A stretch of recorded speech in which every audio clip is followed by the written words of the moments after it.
السلام علیکم یا رسول اللہ صلی اللہ تعالیٰ علیہ وسلم۔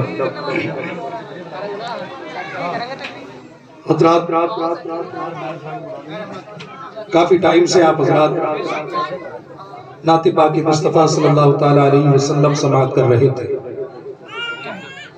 بہترین لب و لہجے کی مالک یہاں تشریف فرما ہے اور استاد قرہ استاد الشورا حضرت علامہ قاری عبداللہ صاحب قبلہ بھی تشریف رکھتے ہیں۔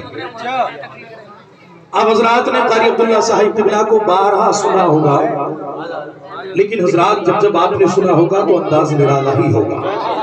ذرا زور سے بولیں سبحان اللہ، اور زور سے بولیں۔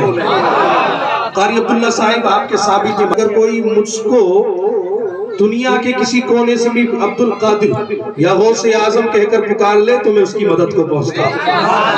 ذرا زور سے بولیں سبحان اللہ۔ میرے غوث اعظم فرماتے ہیں کہ مجھے مدد کے لیے پکارتا ہے تو میں اس کی مدد کے لیے پہنچتا ہوں۔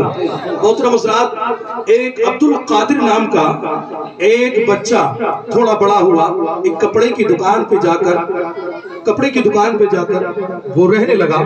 4-6 ہزار روپے اس کی سیلری ہو گئی۔ اب جو اس کا مکان مالک تھا، جو دکان مالک تھا، وہ عادت اس کو یہ پڑ گئی، عبد القادر کپڑا دکھاؤ، عبد القادر تھان دکھاؤ، عبد القادر پانی لے کر آؤ، عبد القادر کھانا لے کر آؤ۔ اچانک یوں ہوتا ہے کہ دکاندار کا انتقال ہو جاتا ہے، دنیا فانی سے کوچ کرتا ہے اور قبر میں پہنچتا ہے۔ اللہ کے رسول صلی اللہ علیہ وسلم ارشاد فرماتے ہیں قبر میں بڑی وحشت ہوتی ہے، قبر کے اندر بڑی وحشت ہوتی ہے۔ اللہ اکبر۔ قبر کی پروردگار عالم منزلوں کو آسان فرمائے۔ بولیں سبحان اللہ، بولیں آمین، بولیں آمین۔ ہوا یہ اللہ کا کرنا ایسا کہ جب وہ قبر میں اتارا گیا اور اس کو دفنا کر چلے گئے تو اس کو ایسا نہیں لگا کہ جیسے وہ قبر میں ہو، اس کو لگا کہ میں اپنی دکان پر ہی ہوں اور اپنی دکان پر ہی بیٹھا ہوا ہوں۔ لیکن جب فرشتے آتے ہیں، اتفاق ایسا ہوا، فرشتے آئے اور فرشتوں نے آ کر کہا من ربک کا، تیرا رب کون ہے؟ سبحان اللہ۔ اس کو اٹھایا اور کہا من ربک کا۔ اب اس کے دل و دماغ میں وہی بات تھی کہ میں اپنی دکان میں بیٹھا ہوا ہوں۔ جب فرشتوں نے کہا من ربک کا تو اس نے کہا عبد القادر حساب دو۔ سبحان اللہ۔ کیا بولا؟ عبد القادر حساب دو۔ اللہ اکبر، اللہ اکبر، اللہ اکبر۔ غوث اعظم تشریف فرما ہوئے، سبحان اللہ۔ ذرا زور سے بولیں عبد القادر جیلانی حضور غوث اعظم رضی اللہ تعالی عنہ تشریف فرما ہوئے، تشریف لے کر آئے میرے آقا۔ اللہ اللہ، فرشتوں نے سوال جواب ہوئے، فرشتے چلا گئے۔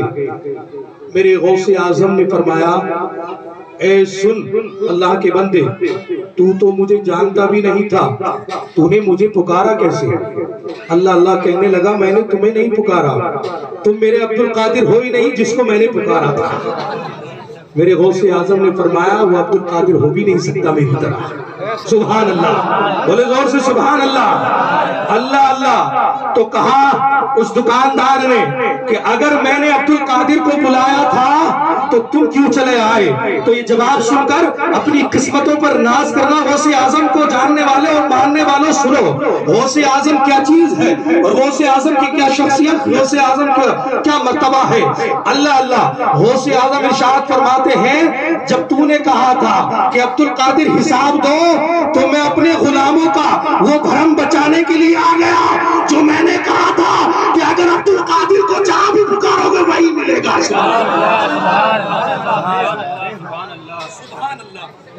ملت اسلامیہ۔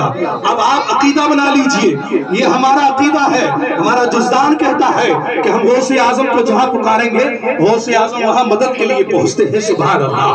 محترم حضرات، ملکی معناز ہستی، اس علاقے کے جانا پہچانے، نام اسم گرامی حضرت علامہ مولانا قاری عبداللہ صاحب قبلہ سے میں نذرانِ عقیدت پیش کر رہا ہوں کہ حضرت مائک پر چلے آئیں اور بلند آغا بغیر کسی انتظار کیے ہوئے خیر مقدم نعرہ تکبیر اور رسالت سے کر لیا جائے۔ نعرہ تکبیر، نعرہ رسالت، علماء اہل سنت حضرت علامہ قاری عبداللہ صاحب قبلہ مسلک اعلیٰ حضرت جشن غوث الورا